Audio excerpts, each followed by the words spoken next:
Eastern PA Weather 30 Meteorologist Bobby Martrich here with your outlook for October 25th, 2016. For your Tuesday, we're going to have the trough we were talking about the last couple of days settling in over the next couple of days, and that's going to lead to some very chilly temperatures. Temperatures in most areas will struggle to get to the 50-degree mark.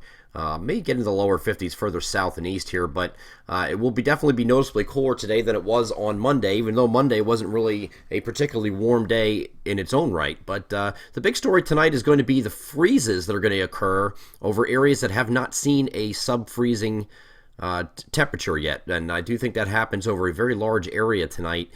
So if you do have anything left, tender vegetation plants, they're going to be killed if you don't bring them in or cover them or whatever you might be doing to preserve them if you are still preserving some plants and vegetation. But we do expect a very large area to be under freezing tonight. As we move a little bit forward here, we're going to get into this overnight look here. And this is, I'm going to show you a close-up view here, but this area inside the red circle here, this red outline, everything north and west of there is all below freezing. Let's go to a close-up model now and show you where that red line is. And you can see that's this entire area north and west of this line will be below freezing. So anything that is sensitive to the freezing temperatures, plants, and vegetation, they will be killed. Some of them can survive frost, but you're not going to survive a freeze, and that would be occurring a very hard freeze across the interior portions of this red area, and also down here in the Pine Barrens also have temperatures below 32 there in interior southern New Jersey. But the 35-degree line is still pretty far south as well, so even areas further south that will be damaged by at least frost. We are expecting scattered frost overnight once the winds calm down. We'll have a little bit of breeze today, not as breezy as previous days, but still a little bit of a breeze, 10 to 15 miles per hour or thereabout.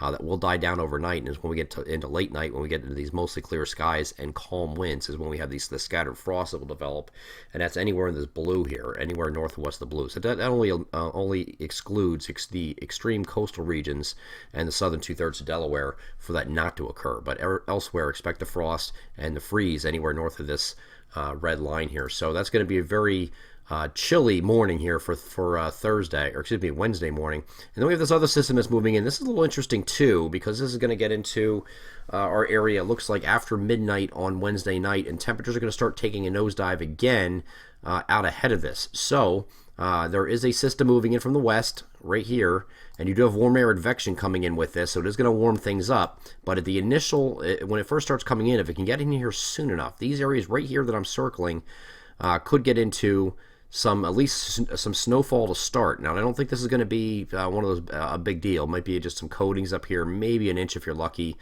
over the highest terrain, generally above 1,500 feet. But parts of the northern tier here, from Bradford, Tioga, Susquehanna, Wayne, maybe Wyoming, northern Lackawanna, away from Scranton, and then down to Pike County, maybe Sussex County, New Jersey, could get into at least some mixing initially before that warm air advection gets in here, and that would be coming in on Thursday morning. You also have to worry about the sun angle this time of year is still a little bit too high, and the warm air advecting around, just synoptically speaking, because you have a low pressure here, and the counterclockwise flow around low pressure will bring in that warm air advection from the southwest. So this will change over any mixing that's shown here on the GFS model.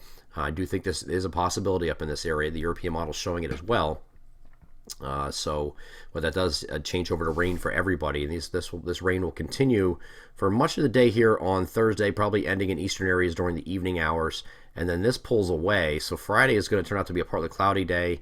Keep the temperatures right where they are. They're really not going to move too much behind this system. But then the next system is going to warm up a little bit ahead of it because it's taking a different path. You see the low pressure is taking a spot to the north here, so warm air is able to advect in here quicker. So I don't think anywhere starts as frozen anywhere on Saturday, no matter if it comes in early or not, just because the warmer temperatures will be in place. Saturday will be your one day this week where it gets somewhat warm, but which is pretty much back to near average, and then we go back down again to slightly below normal by the time we get to Sunday, and we go back to partly cloudy skies here on Sunday. So it's going to be cooler to start next week, and I think we're going to have a nice warm-up for the first week of November, but I don't think that lasts that long either. We'll get more into that as we go a little bit further in time, and we get to see our long-range forecast hinting at something past the second week, or getting into the second week of November. It might start going to a little bit cooler of a pattern, but we'll cross that bridge when we get there. I'm Eastern PA Weather Authority meteorologist Bobby Martrich. That is your outlook for October 25th, 2016. Have a great Tuesday.